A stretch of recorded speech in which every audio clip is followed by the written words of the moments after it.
This podcast accompanies the acclaimed new docuseries In the Eye of the Storm, which follows the remarkable journey of maverick economist, politician and whistleblower Yanis Varoufakis. Both the series and podcast explore the connections between power, democracy, capitalism and the deepening crises of civilization. The series is available to watch now. Details in the description. Enjoy the conversation. I've just spent the last few days reading your incredible book. So inspiring and wise, and I'm sure we're going to talk about that. But before we do, I just wanted to ask you about the fact that you've been exiled from your home country, Turkey, for a few years now. And I thought maybe we could just begin, if you could just summarize why you're not there. You're not speaking from Turkey. I think you said you were in Berlin. What was the story behind that? Whenever I'm asked this question, I don't know, should I tell the long version, short version, funny version, the tragic one? Well, to be honest, I find this exile story a bit of a cliche. It's not exotic anymore. There are too many of us, not only from Turkey, but from around the world. And also there are repercussions of being called an exile, and that's why I try to reject the brand, so to speak, because once you're an exile, you're always an exile. And then, especially in Western European countries, they expect you to behave like this intellectual damsel in distress, running away from barbarians, throwing herself into the arms of civilization, which is giving too much credit to Europe. You see, I can go on with this, but yeah, I haven't been living in Turkey since 2016. I lived in Zagreb, then in Hamburg, now in Berlin. I'm officially a vagabond going between the borders, a true cosmopolitan, you may as well call it. Yeah. Well, I mean, like, the reason is cliche, or I wrote things and I didn't stop writing, and then after a while, there were, death threats, rape threats, which are very popular in Turkey, and imprisonment possibility became unbearable. And I am not as good as Yanis when it comes to living with fear. So I kind of took myself out of the country to be able to think and write, and that was pretty much the story. Well, thank you. Yeah. I need to intervene in this and add a correction. Ece, your bravery is beyond dispute. The regime that hounded you and hounds you is far more toxic than anything that I have to face so far, because very soon I believe that our countries will converge in an equilibrium of fear, totally balanced, state of angst for our people and your people. Greeks and Turks are condemned to, traverse hand in hand a landmine, a sea of troubles and of persecution. So my hat goes off to you and to your bravery, which you underplay in your standard modest manner. No, the thing is, at least we Turkish, people from Turkey and people from Greece, we have to suffer this kind of atmosphere of fear in good weather, whereas in many other Western countries, same atmosphere is building. I can see that, and they have the horrible weather as well. So there's also another thing.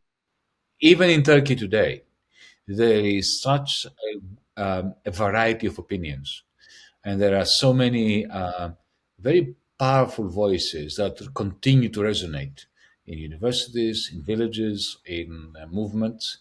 Whereas in Western Europe, in the country in which you find yourself, you see the extent to which the war in Ukraine, and especially the massacre of the Palestinians in Gaza, in East Jerusalem, in the West Bank, has created a wall, a new Berlin Wall, or not of division, but of unity amongst the polity of the Federal Republic, which is completely at odds with their own self-regard as Democrats and as liberals. I was thinking today, or I've been thinking about this since a few days, to be honest.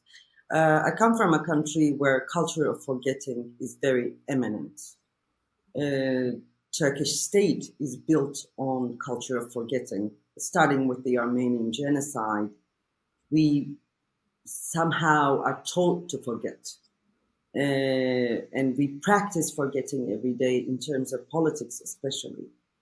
And it's so interesting for me, not in a good way, but interesting still, is to see that culture of remembrance in Germany somehow ends up with the culture of forgetting in Turkey.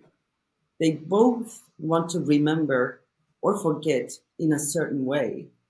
And that story, that narrative, creates the monopoly of the truth. So what you remember about fascism in Germany has been monopolized by the founding ideology, maybe, of this country.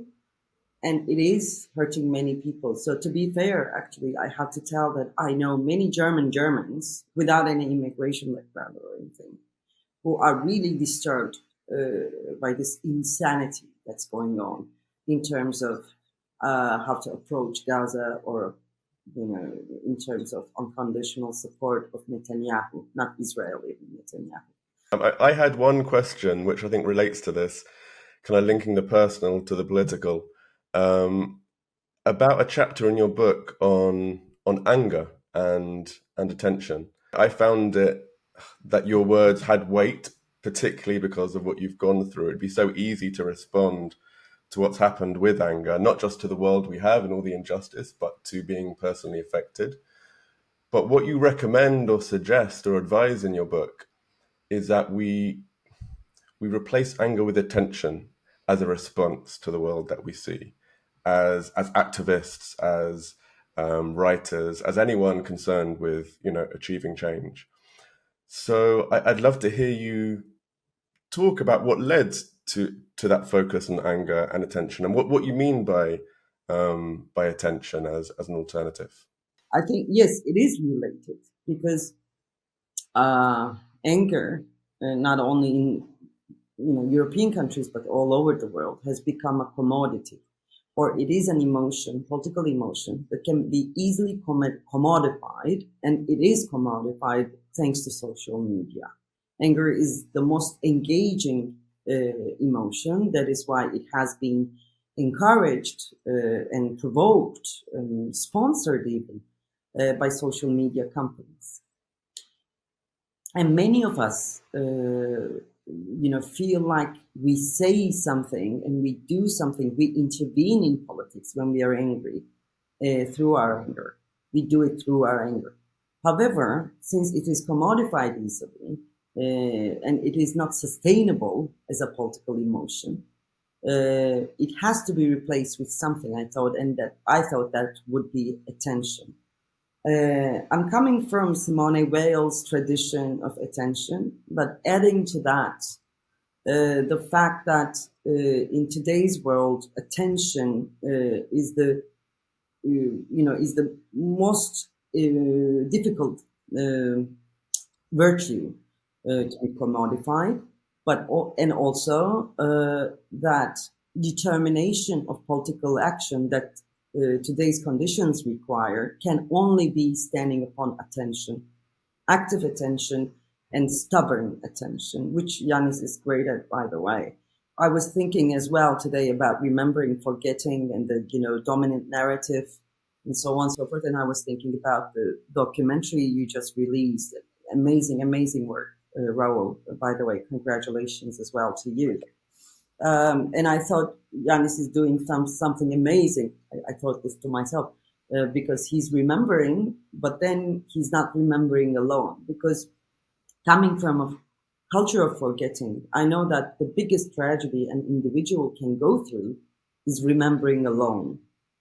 And the political action can only be possible by remembering together. And Yanis is doing that together with you, Raul, calling people to remember, to write the story properly. Properly. It's not what they said happened, but this is what happened. I think this is the most honorable, not honor, I wouldn't say honorable, most dignified way of starting a resistance, so to speak. So again, congratulations to both of you. Thank you. Yanis, do you have something to say about this topic, attention and anger? Well, look, I really like the idea of recouping our attention, in the sense that our attention has been stolen, especially now in what I call the age of cloud capital, the algorithms that Ece did mention. I have a slightly different terminology. I don't think that our attention, our anger and our attention is being commodified. What happens is it's whipped up. We have algorithms that are primed to whip up anger in order to capture our attention, in order to turn us into what I call cloud serfs, into providers of data, and at the same time fodder in a feudal process of extraction of rents from vassal capitalists. But that's my story. But for me, a rational variety of rage is also important. So while anger is used against us, it steals our soul, and is utilized and weaponized by algorithms in order to turn us into playthings or forces beyond our control. I do believe in a degree of rational rage. We can't be apathetic. We can't just be always cool, calm, and collected. A degree of rational rage is necessary to animate us and to counter the apathy, which is also the byproduct of the world we live in. So to be able to turn our attention to the things that matter to us, to be able to reclaim our attention on behalf of us and the people with whom we work together, to use the word that is central to Ece's book. I do think that we need to utilize and to turn into a progressive fuel an element of rational rage. Yeah, that's true. It is absolutely true. This, rage should be there, of course. Otherwise, it would be total surrender and acceptance. However, there is this thing that, especially a growing political culture of behavior, so to speak, that people assume themselves, doing something political when they express their anger, especially on social media. So this is the distinction, I think, we have to be careful about. When is anger swallowing up all our attention, and when it becomes a distraction, and when our attention is, sturdy and there to be the foundation of the political act. Yeah, I don't think there's necessarily a conflict there. I think for me it seems, the energy of anger is very powerful, and it can be harnessed to say no in a very powerful way, to come out against something, and to even tear down things that need to be torn down. I think the problem arises when we reflect on the project that we're all involved in, trying to carve out a new path for society. That requires much finer energies, as not just saying no, but it requires the energies of creativity, of sensitivity, of imagination and intelligence, which are sustainable over a long period in a way which anger is not. Anger is very powerful, but it can burn out. And Ece, I wanted to ask you about a really interesting illustration of that dynamic that you had in your book about, I think it was a Canadian company mining gold in Turkey. Could you share that story? Yeah, I mean, like this is actually why I started thinking about anger, especially anger alone. When maybe it is about coming together and being angry, then it might turn into a political action. Anyway, the Canadian company mining in Turkey, this was years ago. We learned through very good journalists that they have put, there was a big demonstration trying to stop them, and it went on several months. But then during these, demonstrations, we learned through the news that the Canadian company made a list of expenditures, and one of the expenditures was about waiting for the anger of the demonstrators to pass. So they calculated for about 6 months, they're going to be angry, and then they're going to forget about this. They're going to be too exhausted to carry on, and so on. That is why it made me, especially this, story made me think about anger and how we do anger, how we use anger in politics, especially when we are trying to deal with those people who are cynical enough, or with powers who are cynical enough to put our anger in their list of items of expenditures and the risks. So, yeah. And in that story, wasn't it the case that the activists then changed their strategy? Yeah, they came back. They started this silent guarding of the site. So it took more than 6 months, and they stopped it finally. So yeah, that is why I think it's not only social media, but anger can be commodified in the, in capitalist order, which Yanis would know better. So we have to find another way, I thought, that cannot be listed in their list. So attention and determination, I think, are those things that cannot be commodified, not as easily, at least. For me, this leads on, especially, just before we started recording, you were both talking about your respective experiences with publishers and how those relationships have been affected by your speaking out on Gaza. I have some questions on free speech that I wanted to ask, but perhaps first, maybe Yanis, do you just want to summarize some of what you're saying? So I think it's important, not just for you as an individual, but for where we are as a society, like the sort of repercussions of speaking out at the moment.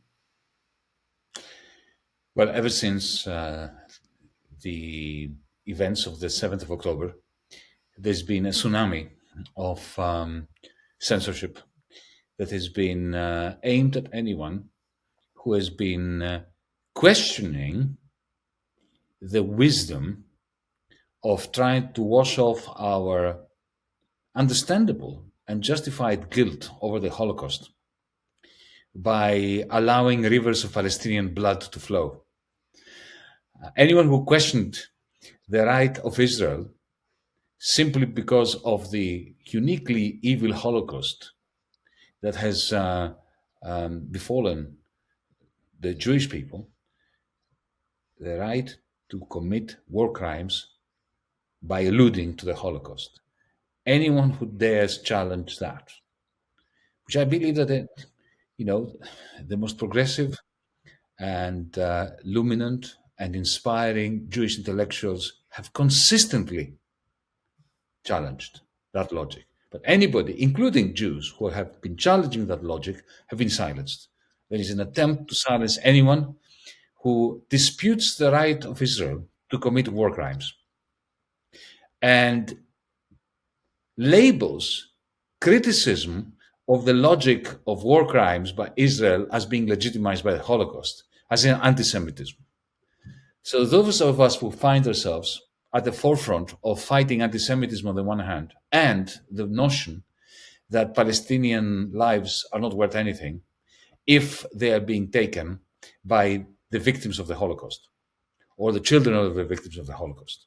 The life of Jews and non-Jews that has been towing that line, has been taking this principled position, has been rendered very, very difficult. And the example I gave to you too, just before we started recording, was that this week, a very decent German publisher that have done me the honor of publishing my books for the last 15 years, and with whom I had a brilliant relationship, a very friendly, brotherly, sisterly relationship for all these years.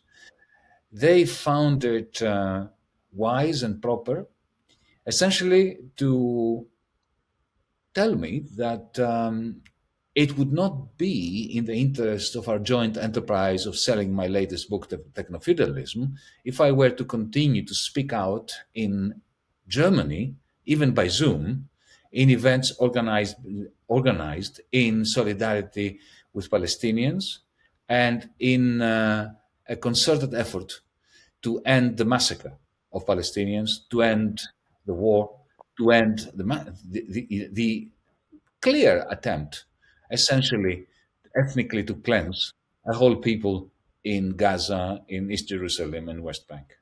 And I had to sever my relationship with this particular publisher, because the moment a publisher starts treating an author as an employee that they can order about, as if they are Rupert Murdoch, to censor themselves, it is the end of publishing.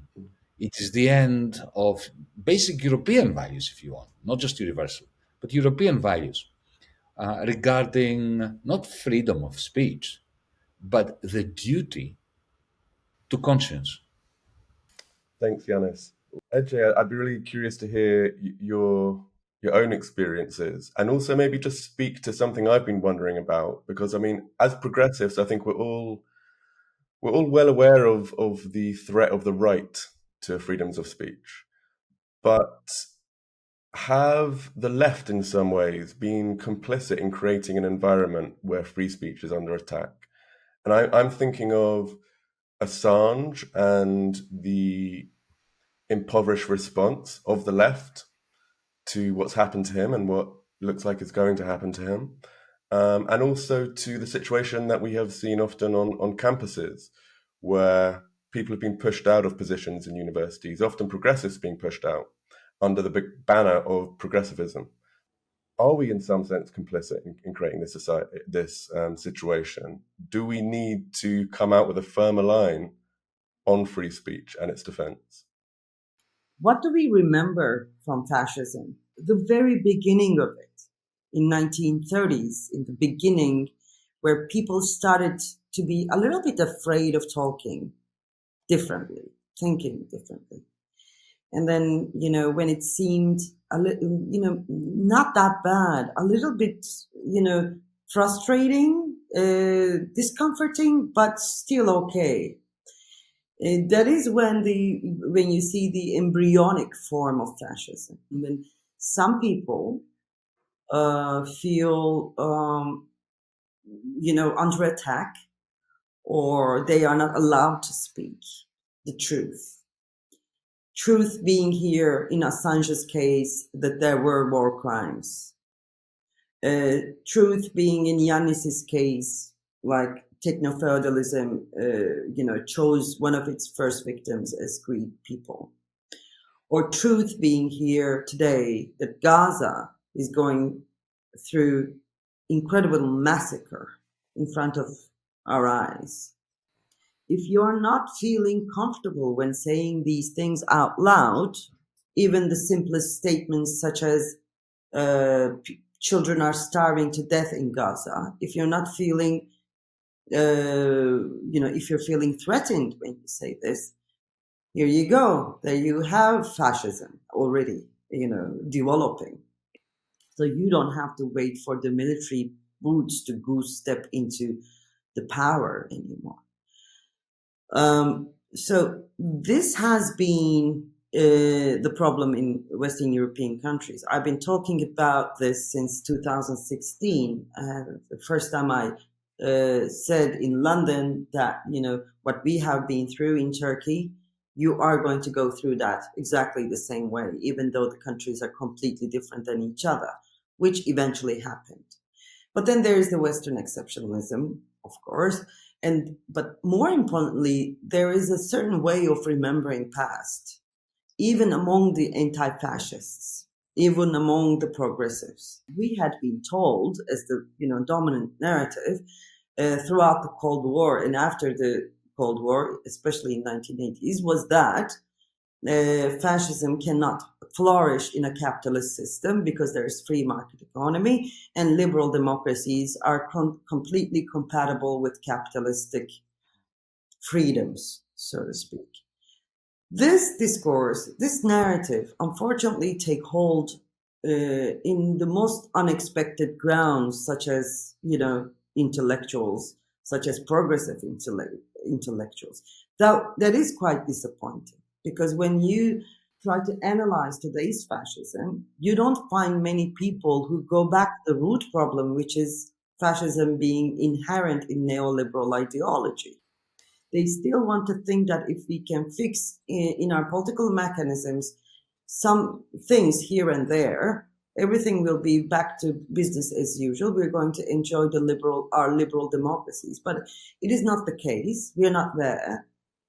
And Gaza, in particular, has been an incredibly crystallized symbol of where we are when it comes to freedoms, when it comes to general moral failure of the world, and Western countries in particular. So we are not living in a free world, or this world is not giving us the freedom to talk about starving children. So there must be something wrong with the world. So where we are is not a hopeful place, to be honest. Although I don't like the word hope, it's a quite a dark place, and I'm not sure if everybody's aware of the urgency of the problem, because, like as in beginning of 1930s, it feels only a little bit discomforting. It will be okay. They wouldn't dare to do that and this. We still have this abstract and almost groundless trust in the institutions, in the mechanism of current democracies, which will fail us immensely, I think, very soon, especially in the coming European elections. I was in Australia recently, I was in England, I was in Germany, and what I remind my friends and my audiences is that, what, folks, in the end, we Europeans have a duty to look at ourselves in the mirror.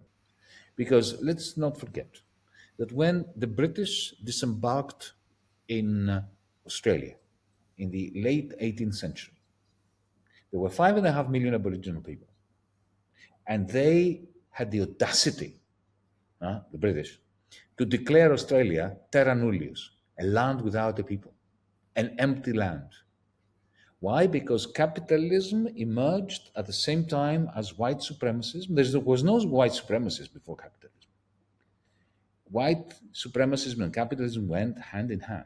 The need to create markets, the need to expand in order for the commodification process to find space, vital space, in order to breathe, led to the attitude towards the natives in Australia, in Kenya, in Rhodesia, now Zimbabwe, in South Africa, that this is a land without people. Therefore, the people who live on that land are not real human beings. That's the beginning of genocide. This is the ideology of genocide. And what Zionism did was to adopt terra nullius. The primary foundational slogan of Zionism was a land without a people for a people without a land. It was a white supremacist project. We Europeans created it. We nurtured it in Namibia. We saw what the Boers did with apartheid. Apartheid was then planted in the land of Palestine. There is it was not at all a coincidence that the South African apartheid regime and Israel worked hand in hand, not only on their nuclear bomb program, but also on developing the techniques and the architecture of apartheid. So we have nurtured that. It came out of European Christianity. And now we are complicit in the genocide based on the terra nullius logic that emerged from Europe at a time when, if you look at the debates in Brussels as we speak, after 15 years from the great financial collapse of 2008, not 15 years, 25 years almost now, losing track, a European Union which has failed time and again to consolidate its finances, to create a common government, a federal government, to go along with the federal money that we have called the euro, that has missed every opportunity there was for a green investment program, green energy program. Now, if you ask the good people in Brussels who are running the European Commission, Ursula von der Leyen, Mr. Charles Michel, the President of the European Union, what is the business model of the European Union? You know what the answer you'll get is now? A defense union. That we're going to issue common debt, which we never did, in order to fund education, green energy, health. We never agreed to issue that, a Eurobond. We're going to issue a Eurobond now to build a European military-industrial complex. And if you ask them, what is the purpose of that? Then they will give you a description of what they want to do in Europe, which is the Israeli Iron Dome. A dome made of rockets that is going to shield us from Putin's rockets. And that is presented not so much as a defensive regime, a defensive shield, but as the main driver of economic growth and development and social development in Europe. So the Iron Dome in Israel, whose purpose is to shield Israelis from the consequences of imposing apartheid on Palestinians. The terra nullius logic, which decimated Aborigines. A few months ago, there was the referendum in Australia, the point of which was to give a tiny little voice to the Aborigines that are still alive in Australia's parliament. That was defeated by white supremacist logic. The United States approach to China, to Latin America, to Africa. The European approach to pursuing, alongside with the Washington establishment, never-ending wars. And all that putting at the engine bay of our collective vehicle a new military-industrial complex. That's where Europe is. In this context, Ece's, yours, Raul, your predilection for free speech and for a reasoned debate is absolutely out of place. There can be no reasoned debate. There can be no democracy. There can be no rational exchange of views. There can be no way of agreeing or disagreeing agreeably or agreeing in a civilized manner when that is the agglomeration of our business model and our attitude to native populations. We've seen this when Ukraine started, Yanis. Remember, like we were in Athens. Of course, you remember we did the Athens Declaration with Jeremy Corbyn, you and me. And it is still the same situation. Since day one, I was wondering, where have all those millions of people have gone? Those millions who had said no to war in 2001. Suddenly they disappeared. And many of them found themselves shouting against Russia, Putin, which I understand. I mean, like, there's nothing good to say about that regime, obviously.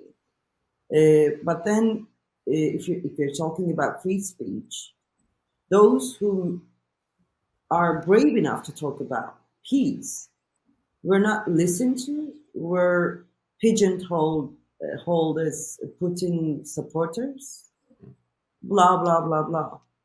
And this is where free speech is important. It saves lives, literally. If it is there, it can stop the war, it can stop wars, it can stop genocides, and so on. So it is not just this luxurious intellectual, need, but it is the very fundament of human morality. And I'm afraid we're lacking it to a fatal degree, so much so that, as Yanis mentioned, Europe is now talking about war, like all-out war, Iron Dome, all-out war, and so on. And, maybe we are not talking about it, but I know that in Munich, security conference, that was the entire topic. Yanis, probably you know that as well. So we are preparing for war, and, I'm asking myself, who's going to say no? If that happens, it is quite terrifying. So yeah, I don't want to finish on this very dark note, but yeah, this is the situation. What I see is that the cost of speaking out gets higher and higher the fewer people do it. Because on so many issues, there is a huge disconnect between what people will say in public and what they will say to you privately. And I think that's the case on campuses and in academia. I think it's a case in politics and in all kinds of scenarios. And we have to begin to close that gap between what people truly think and believe and what they're able to say in the kind of public sphere. I mean, actually, this is one thing I wanted to mention to you. I don't know how much of the series you've watched, but in the final episode, you appear very briefly. And I took a clip from the launch of the Progressive International where you spoke. And you say something about the essence of being a progressive being that we have faith in humankind. And I wanted to, just want to kind of ask if you could unpack that slightly. Why do you see that as the essence of being a progressive, having that kind of faith? This idea of faith came to me because I was struggling with the word hope. I didn't like the word hope, and I was trying to understand what's wrong with it. So that's why I had to replace it with something. And then I thought of faith for several reasons, of course, because, I was actually losing my faith as well in politics, especially after writing How to Lose a Country and after seeing how desperate people are and how they cannot stop anything, how they do not find the stamina in themselves to do anything. And I thought, why people are not, they're full of rage, they're full of fear, but still they cannot start moving, and they cannot come together. And I thought they lost the sense of agency. But why lose the sense of agency? Of course, there's liberal democracy being the theatrics of itself, and then deceiving people into having political agency, but repeatedly disappointing them by showing the opposite and so on. But then I think very deep inside we lost our faith in politics, thus in people. And then when I think of being a progressive, being a socialist, when you dig deeper into the ideology, to the original reason of why you choose to think like this, to have that kind of worldview, it is actually because you believe in people. You believe that they can be better. You believe that humanity can progress. You believe that we can be better than this. We can be beautiful. However, even though ideologically we are there, deep inside, on an emotional level, I think we have hard time believing that people are beautiful. Humans are, prone to be get better. They can progress. We kind of lost this faith, I think, and it is understandable because every day we are subjected to the worst of humankind, and we very rarely see the best of us talking on behalf of us for us, to us. So if we could mend this faith, I think, that would give us the power to do the impossible things. Because hope is a fragile word, and it's not good. It's not, it's not good for harsh times, which we are in now. But faith is something that enables the human being to do the impossible thing, to act against all odds, which we are now at that position. I think we are acting against all odds, and we need the stamina and the conviction and overall faith to act against all odds. And in order to do that, I think we have to remind ourselves that people are beautiful, humans are beautiful.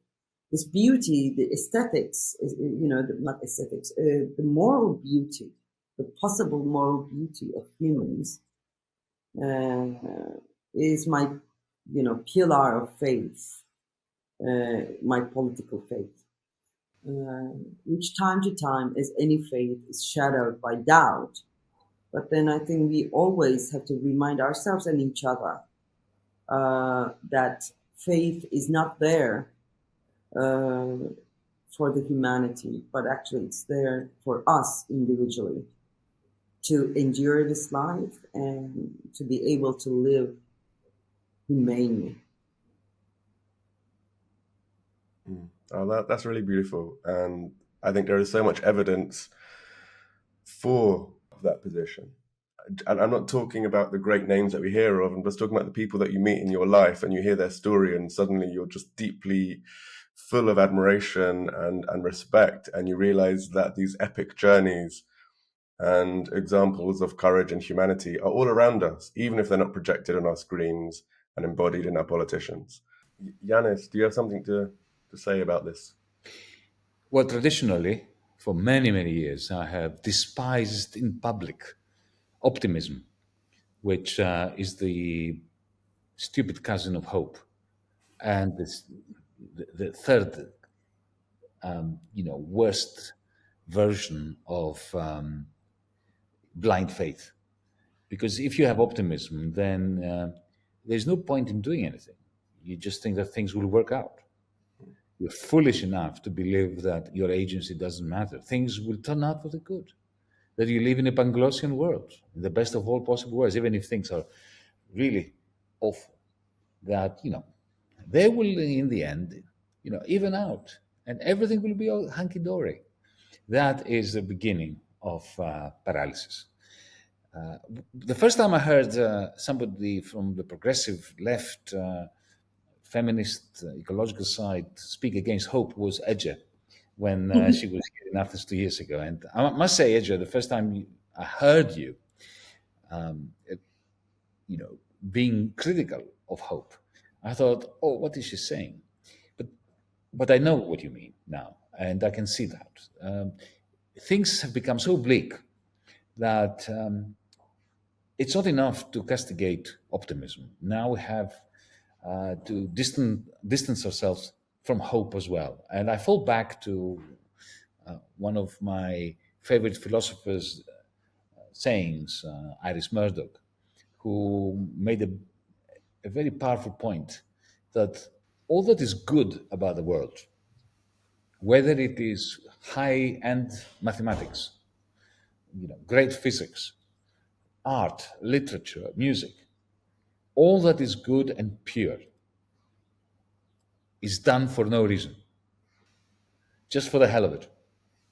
That's another way of talking about, Ece's faith, that you do that which is right in the way that we have an expression in Greek which translates badly as follows: you do good and you throw it in the sea and you hope it floats to where it must.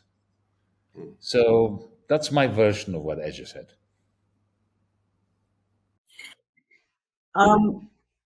This, sometimes when there are these very enthusiastic political speeches and so on, I just want to stop everybody and ask them, how much of these things that you just said you really believe in? Like, do you really believe that, let's say, a revolution will happen? Do you really believe that all these people will sacrifice their everything to be, to achieve a political goal? And this is a very dangerous question, of course. Yeah, because faith is a dangerous word to play with anyway. But then sometimes I think we have to stop and ask this and go back to our very deep conviction, worldview and whatever, to see whether we are really believing in it. This would be a nice daily practice, not daily, but a practice, I think. But then this is great, that is beautiful is there for no reason. Like I was thinking about this woman in my street. There's a supermarket, and there's this woman, a homeless woman, Maria from Romania. She speaks a little bit Italian, a little bit German. I speak a little bit German. We have this incredible complicated way of communication. And the other day, every time I go to the supermarket, I say, what do you want from inside, from the supermarket? And Maria tells something, and I buy me. And then finally, the other day, she told me in a very broken combination of languages, I help you, because she didn't want to receive anything anymore. And I thought, how beautiful this is. Like, she has nothing, like literally nothing. And she has dignity to say that I am not here to, receive help without giving anything back. I think these are the moments that I think, we should believe in humankind, and humans, in essence, are beautiful things, probably for no reason, really. They're often the most meaningful things that we do, the things that we don't have to do. Right? That's where we find our meaning and our beauty. Not just there are many things we're forced to do for survival, for practicality, but it's what we do when we don't have to do it that really matters and defines who we are and how we think about life. But then again, that depends on your definition of having to do. There are things we have to do because we're being forced to do by outside forces, which, for instance, if you can't make ends meet and you work for Deliveroo, you're forced to drive to ride your bicycle like a madman or woman in order to make ends meet. These are the things that you're being forced to do that are against the very kernel of your existence. But then again, look at artists.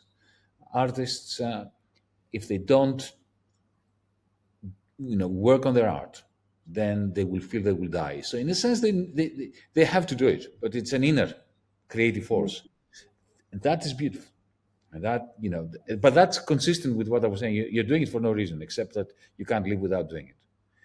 That kind of inner enforcement is, for me, the epitome of being human. Maybe the positive note, not a hopeful note. We're not gonna kind of capitulate to the imperative to end every talk and every speech with a hopeful note. But going back to faith in humanity, you pose a challenge to many, and the challenge is, it's almost, you're acting as if you believe in the capacities of humanity to overcome and to show courage. And all the people out there speaking and taking those risks is a challenge to everyone else to actually become that humanity that could take us down a more positive road. But I know we're running low on time, so I want to give kind of final comments just to Yanis and then Ece, and we'll leave it at that. Well, look, I consider myself to be utterly privileged because I have a degree of public visibility, which creates a buffer zone for me.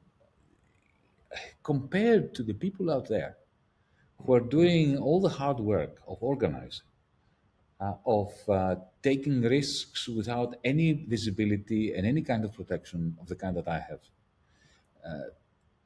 the only reason why I speak out, Raoul and Ece, is because of this public visibility, which is of course a result of historical accident. I have a duty to them, and also to some other comrades who have, yes, they do have the public visibility, but that hasn't prevented them from suffering pain and bodily and spiritual destruction, which is incomparable to anything that either Ece or I have experienced. Julian Assange, for instance. At the end of the day, I'm not taking the badge of honor of being brave or anything, because, I have friends in prison. They have been suffering in Turkey. They have been suffering a lot for years now, and we don't know when they're going to come out. So it is too embarrassing for me to get that badge of honor of courage. However, at the end of the day, when I think, or when I'm asked, like, why do you do these things? Why are you still talking and so on? It is only because I cannot do otherwise. If I could do otherwise, I would have done. And I think for all those brave people, they're not doing it to show courage or anything. It's just that they cannot endure the shame of not talking. So this is the moral edge, I think, that we are standing. Otherwise, of course, I would love to have a more comfortable life, but I can't. And one has to make peace with that fact. Right, Yanis? Yeah. Thank you, Ece. Thank Thank you, Raoul. you. Look, Thank you, thank Raoul. you so much to both of you. It's been really interesting and illuminating and inspiring. And I want to just say again to any viewers, listeners, buy Ece's book. It's really beautiful. I've got a few pages left, but it's been a beautiful companion these last few days. I'm going to be thinking about its contents for a long time. So yeah, once again, thank you so much, and I look forward to sharing the conversation with the world. Thank you. Take good care. You too. You too. If you enjoyed this podcast, please like and subscribe to our channel.